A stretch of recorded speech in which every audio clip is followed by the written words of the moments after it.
Secretary government of India doctor Rajesh Gokhale bio ई3 policy awareness campaign को नहीं एक कंपटीशन अनाउंस कर सेप्टेम्बर 5 रे आरंभ 10 सेप्टेम्बर तार लास्ट डेट। यही प्रतियोगिता रे स्कूल कॉलेज रिसर्च करुवा प्रत्येक छात्र छात्री विभिन्न प्रकार कंपटीशन ने भाग नहीं पारे।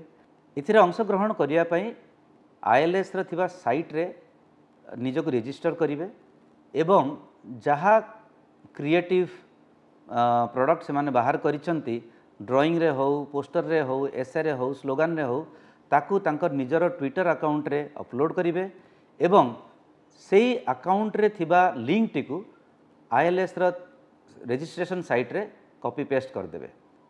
ताहाले तांकर पार्टिसिपेशन आमे रजिस्टर करि परिबा। या फल रे केते लोक ताकू लाइक कले जज माने तांकू केते नंबर देले ए सब मिसई फाइनली तांकू 14 सेप्टेम्बर रे global bio India Bharat Mandapam stage रे रिजल्ट को अनाउंस करा जिवो।